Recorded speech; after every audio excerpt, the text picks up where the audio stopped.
So, Petey's gone now, and these boys are 15 years old. And they're getting ready to enter their sophomore year in high school. And on a much larger scale, if any of you ever wrecked Dad's car, the first thing you think of is, man, I got to get home and fess up to Dad and tell him what stupid thing I did that resulted in me busting up his car. No, you immediately think, how do I fix this? How am I going to, what story am I going to tell him? What are we going to do to fix this? And that's essentially what these kids are doing. They end up trying to come up with a plan of how to get out of this. And their friend Adrian, who's also the quarterback on the football team, is in trouble, and so they're rallying behind. Now, what you're seeing is his brother firmly behind Adrian, wants to protect his brother. Deke, who's very religious, is really, really struggling with not coming forward and telling everybody what really happened. And the narrator, my character, is remaining somewhat neutral because he sees both sides of the story. So what they do after Petey is dead and in the bushes is they run south of town to another field where they would sometimes hunt arrowheads to try to come up with a plan on what they were going to do now. And that's where this scene takes place. He says, I've been thinking, Adrian said, his tone hardly more than a whisper. If they never found the body, how would they know he'd been killed? He looked at us. I mean, Petey rode that damn bicycle all over the place. Anything could have happened to him. He could have fallen into the river or into an abandoned coal mine or run away. Who knows? If they never find a body, it'll just be a missing person, right? Who's going to look for it? Not his parents and not the Crystalton cops, that's for sure. Somebody's going to find him eventually, I said. Not if we get rid of the body. A wave of ice ran from my brainstem to my heels. Adrian continued. Maybe tonight we camp out and go back up and drag the body over and throw it in the fly ash pond. They'd never think to look for it. There were 2 fly ash ponds built into the hills above Crystalton. They were decades-old craters in the earth left by strip mining companies. As a way of reducing air pollution, the electric generating plant in town pumped a slurry of fly ash captured from the smokestacks to the ponds. They were quicksand-type pits of acid-heavy ash and water. We found deer tracks leading into the ponds, but never coming out. After a couple of months, the acid will completely dissolve the body, Adrian said. It'll eat away everything but the teeth. They would never find those. They're bottomless pits. Despite his distressed state of mind, I wouldn't have been surprised. It wouldn't have surprised me if Adrian was conspiring behind those wild eyes, trying to elevate our involvement in the crisis to make us all more culpable. I wanted to help Adrian, but such a move would increase my participation in Petey's death from that of mere witness to co-conspirator. And I was going to have to balk. You're just thinking out loud, right, Adrian? It's Petey, goddammit. No one's going to look for him. I can't do that, Deke said. No way. I'm not throwing him in that pit never to be found and never given a proper funeral. Proper funeral? Adrian asked, flashing Deke a hateful look. Look, what if we go back on the hill, come running down behind the playground, and say we found Petey up there and he was already dead? Then somebody could go up and get him, and he wouldn't have to lie up there in the weeds in the heat with all those bugs. Oh, for the love of Christ, Adrian groaned. Pepper hopped off the ledge and said, look, first of all, the heat and bugs aren't bothering Petey. And why in hell do we need a plan? He looked around at all of us. Seriously, why? This is very simple to listen to. Tonight, maybe tomorrow, maybe a week from now, someone is going to walk up to you and say, hey, did you hear about Petey Sanchez? When that happens, you say, no, what? They'll say, he's dead. You say, no shit, really? How? That's it. That's all we have to say. Game over.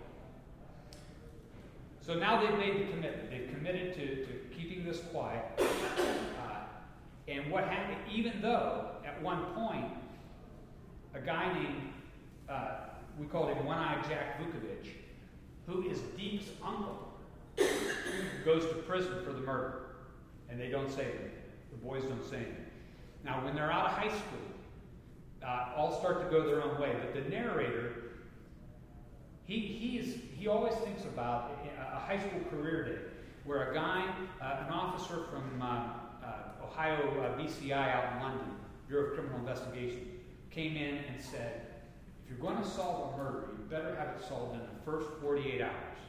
Because after that, if no one has come forward with a clue, it becomes exponentially hard to solve that murder.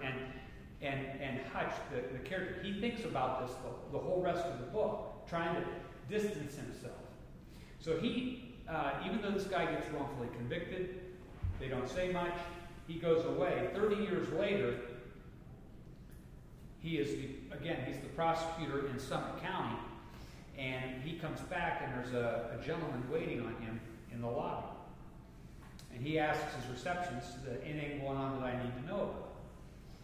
She said, it's been pretty quiet out here. However, the rock star in the corner has been waiting for you for 2 hours. I looked over my shoulder to where a silver-haired man slouched in an orange, fake leather, and chrome chair, his arms crossed at the chest, a thin smile creasing his lips. He was wearing dark, wraparound sunglasses that pinched his forehead so that little ripples of skin puffed up around his temples. I turned back to Justine and asked, who is it? She shrugged. He wouldn't give me his name. He said he needed to talk to you in person.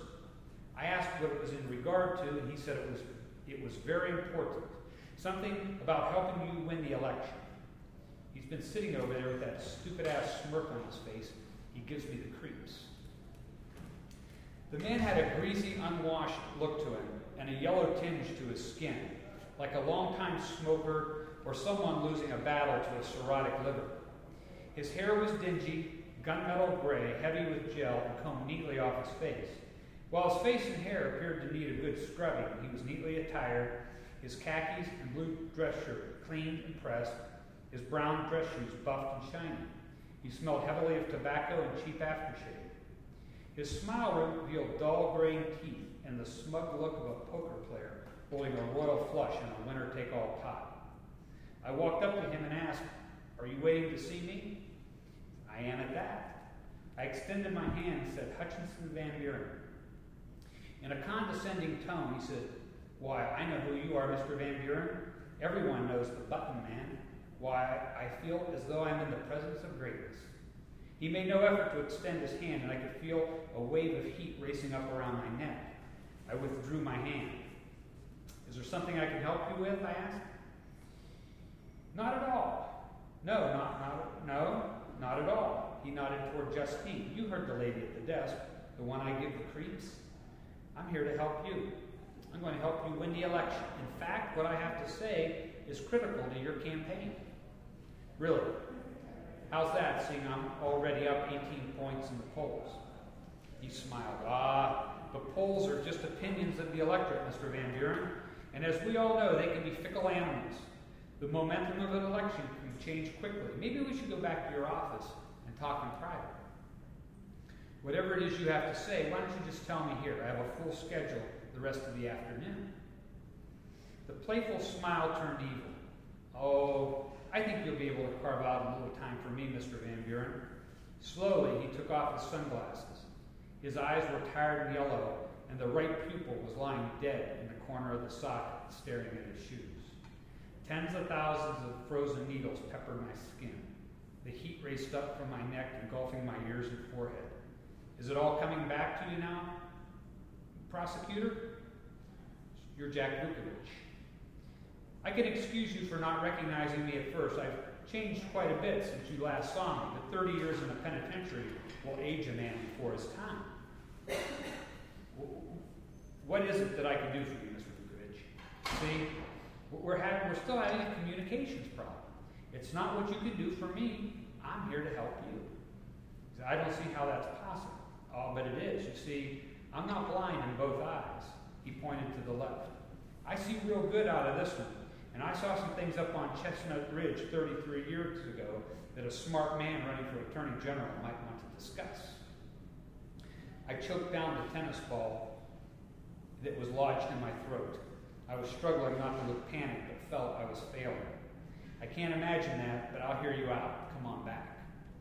Jack Vukovich smiled as he rose and followed me to my office. Along the way, he asked, "So how was the execution? Everything you had hoped for?" I didn't answer. Nasty bit of a human being, that Buchanan fellow. I can't say I'm a big fan of the death penalty, given my past experience, but he was particularly antisocial, don't you think, torching that young girl the way he did. "I'd like not to be disturbed, Margaret, Secretary," I said without breaking stride. She looked up and stared hard at Vukovich, who danced his fingers across her desk as he passed and said, "Good afternoon, madam." So Jack has re-entered the picture, and the four guys, the four boys up on the hill, had no idea that somebody else, that Vukovich was up on the hill, though he was. And so now he's starting to squeeze Adrian because he's got some things he wants from Adrian, or the prosecutor, and if he doesn't get them, he's going to blackmail him and ruin his campaign for state attorney general. So Adrian, Hutch, got my characters back, screwed up there. Hutch, the prosecutor, needs to go get the band back together after all these years, because he has left town and he's had very little contact with any of his old buddies, but now he needs to go talk to them and try to get them to basically recommit to their sides. And at one point, he goes back home, and he's, if you know where Cadiz, Ohio is, I envision this little place out around Cadiz, Ohio, and it's just a rundown little bar called the Crazy Horse. And after 30 years, that's where